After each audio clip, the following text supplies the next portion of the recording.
Bandi Sanjay MP అరవింద్కు KTR legal నోటీసులు. తనతో పాటు తన కుటుంబంపై నిరాధార ఆరోపణలు చేశారని వెల్లడి. 5 రోజుల్లోగా క్షమాపణలు చెప్పాలని డిమాండ్, లేదంటే పరువు నష్టం దావా వేస్తామన్న బీఆర్ఎస్ వర్కింగ్ ప్రెసిడెంట్. మాకు పదవులు శాశ్వతం కాదు, పనులు శాశ్వతం. గత బీఆర్ఎస్ ప్రభుత్వం రాష్ట్రాన్ని అప్పుల పాలు చేసిందన్న సీతక్క. వాస్తవాలను తెలుసుకుని ఆ పార్టీ నేతలు మాట్లాడాలన్న మంత్రి. సిట్ విచారణకు వెళ్లి ఇష్టానుసారంగా మాట్లాడొద్దన్న మినిస్టర్. రీసర్వే అనేది భూ సంస్కరణ కాదు, అది జగన్ సృష్టించిన భూ వివాదాల పుట్ట అన్న కొండపల్లి శ్రీనివాస్. విజయనగరం జిల్లాలో 70% సమస్యలు రీసర్వే వల్లే వచ్చాయన్న మంత్రి.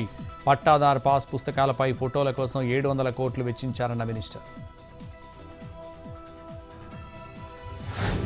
జగన్ రాష్ట్రాన్ని అప్పులతో పాటు చెత్త కుప్పలా మార్చారన్న అనగాని సత్యప్రసాద్. స్వచ్ఛాంధ్ర కార్యక్రమంతో రాష్ట్రాన్ని మార్చేస్తున్నామన్న మంత్రి. చంద్రబాబు, లోకేష్ విశాఖను ఐటీ హబ్గా తీర్చిదిద్దుతున్నారని కామెంట్. రోజ్గార్ మేళా సందర్భంగా మోడీ కీలక వ్యాఖ్యలు. సంస్కరణల దేశంగా భారత్ ఎదుగుతోందని కామెంట్. పలు దేశాలతో వాణిజ్య, మొబిలిటీ రంగాల్లో ఒప్పందాలు జరుగుతున్నాయన్న పీఎం. దేశ యువతకు ప్రభుత్వం పలు అవకాశాలు సృష్టిస్తోందని వెల్లడి.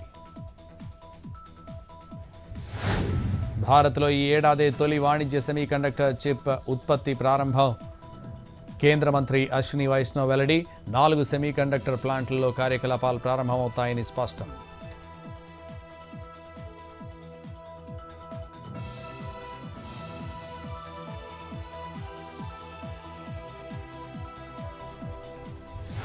యూపీ లక్నోలో బడ్జెట్పై సమీక్షా సమావేశం. సీఎం యోగి నేతృత్వంలో మీటింగ్.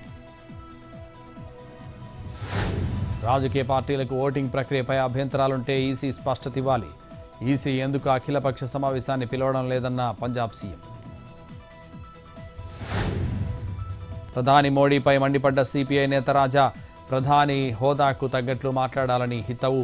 విపక్షాలను విమర్శించడానికి దిగజారిన విధానం కనిపిస్తోందని కామెంట్. తమిళనాడు, కేరళ ప్రజలు ఈ విషయాలను గమనిస్తున్నారని వెల్లడి.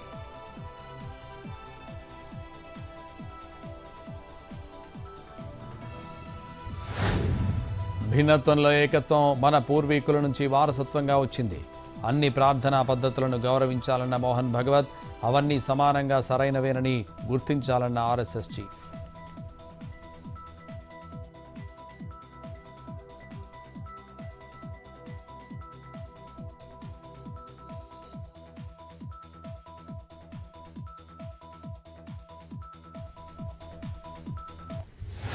నాంపల్లి ఫర్నిచర్ గోదాంలో ఇంకా అదుపులోకి రాని మంటలు. భవనంలో చిక్కుకున్న 6 కోసం కొనసాగుతున్న రెస్క్యూ.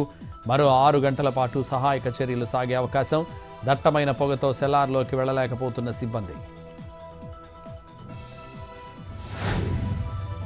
నంద్యాల జిల్లా డోన్లో ఏసీబీకి చిక్కిన ఉడుములపాడు వీఆర్ఓ. మ్యూటేషన్ పేరు మార్పు కోసం 25,000 లంచం డిమాండ్. రైతు ఫిర్యాదుతో లాలప్పను పట్టుకున్న అధికారులు.